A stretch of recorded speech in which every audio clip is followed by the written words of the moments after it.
그를 사역에 투입하신 예수 그리스도께 감사를 사람을 사역에 두는 것이 그리스도의 일이니라. 하나님이 유대인들 가운데 거짓 선지자들을 정죄하사 이 말로 내가 이 선지자들을 보내지 아니하였으나 그들이 달려갔고 내가 그들에게 말하지 아니하였노라. 그러나 그들은 예언했다. 예레미야 19시 21분. 목사는 적절하게 말해서 스스로 목사가 될 수 없습니다. 그것은 왕과 머리, 선지자와 교사로서의 그리스도의 교회의 일이기 때문입니다. 그 직분에 합당한 자들을 그가 부르는 사람은 자격이 있습니다. 그들의 일에 합당하지도 않고 능력도 없는 목사들은 비록 은사와 은혜에 대한 자격이 다를지라도 그리스도께서 사역에 투입하신 것이 그리스도는 자신이 직분을 맡게 하는 사람들에게 능력뿐 아니라 신실함도 주셨습니다. 그는 나를 충실하게 여기셨습니다. 그리고 그가 그렇게 만드신 자들 외에는 아무도 신실하다고 여겨지지 않습니다. 그리스도의 사역자들은 신실한 종들이며 그들에게 맡겨진 그토록 큰 신임이 있으므로 마땅히 그렇게 해야 합니다.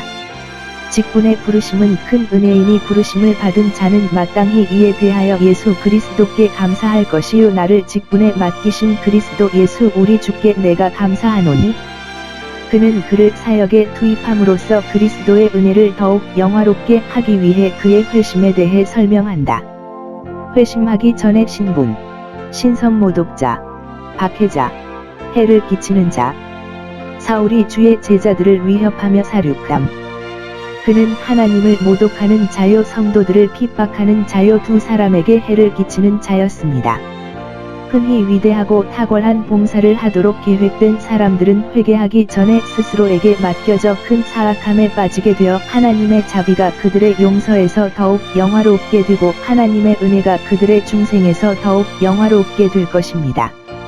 죄의 위대함은 그것이 진정으로 회개한다면 우리가 하나님께 받아들여지는 것을 방해하지 않으며 또한 우리가 그를 위해 고용되는 것을 방해하지 않습니다. 여기에서 관찰하십시오. 회방, 핍박, 해악은 지극히 크고 가증한 죄이며 이를 범하는 자는 하나님 앞에 큰 죄인입니다. 하나님을 모독하는 것은 즉각적이고 직접적으로 하나님을 치는 것입니다. 그의 백성을 박해하는 것은 그의 옆구리에 상처를 입히려고 애쓰는 것입니다. 그리고 해를 입히는 것은 손이 모든 사람을 대적하고 모든 사람이 그를 대적하는 이스마엘과 같다. 그러한 자들은 하나님의 특권을 침범하고 동료 피조물의 자유를 침해하기 때문입니다. 선한 목적에 봉사하기 위해 참된 회개자는 하나님께로 돌아가기 전에 이전 상태를 소유하는 데 후진하지 않을 것입니다. 하나님께서 그에게 베푸신 큰 은혜, 그러나 나는 긍휼을 입었습니다. 이것은 축복받은 일이지만 참으로 큰 은혜로 악명 높은 반역자가 그의 군주에게 자비를 베풀어야 했습니다. 만일 바울이 그리스도인들이 하나님의 백성인 줄 알면서도 고의적으로 그리스도인들을 박해했다면 그가 용서받을 수 없는 죄를 지었다는 것을 내가 알고 있기 때문입니다. 그러나 그가 무지하고 불신앙으로 행하였기 때문에 그는 긍휼을 입었습니다. 우리가 무지하게 하는 것은 우리가 알면서 하는 것보다 덜 범죄합니다. 그러나 무지의 죄는 죄입니다. 왜냐하면 그의 주인의 뜻을 알지 못하고 채찍에 맞는 일을 저지른 사람은 적은 채찍에 맞을 것이기 때문입니다. 무지가 범죄를 없애지는 못하더라도 어떤 경우에는 참작할 수 있습니다. 불신앙은 죄인들이 무지하게 행하는 것의 밑바닥에 있다. 그들은 하나님의 위협을 믿지 않습니다. 그렇지 않으면 그들이 하는 대로 할 수 없습니다.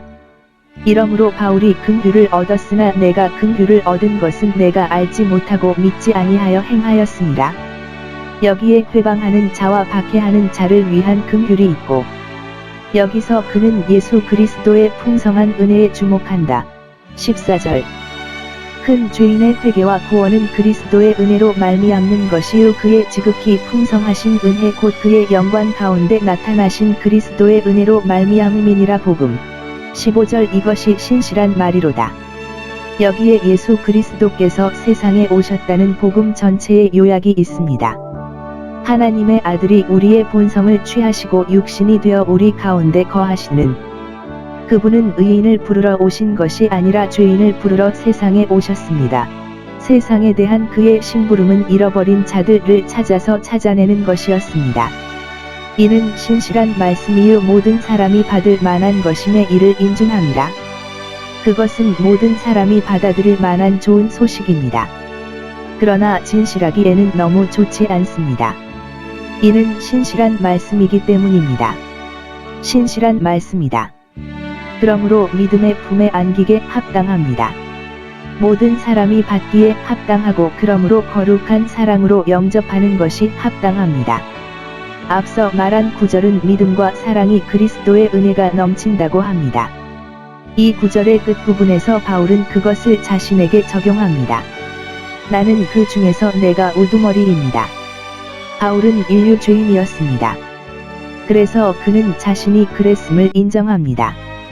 그가 주의 제자들을 위협하고 살육하는 등의 말을 하였기 때문입니다. 박해자들은 가장 악한 죄인들입니다. 바울도 그런 사람이었습니다. 또는 내가 그 중에서 우두머리, 즉 용서받은 죄인 중에서 내가 우두머리입니다. 그것은 그의 위대한 겸손의 표현입니다. 다른 곳에서는 스스로를 모든 성도 중에 지극히 작은 자, F3, 8, 라고 하는 자가 여기에서는 스스로를 죄인의 괴수라 칭합니다.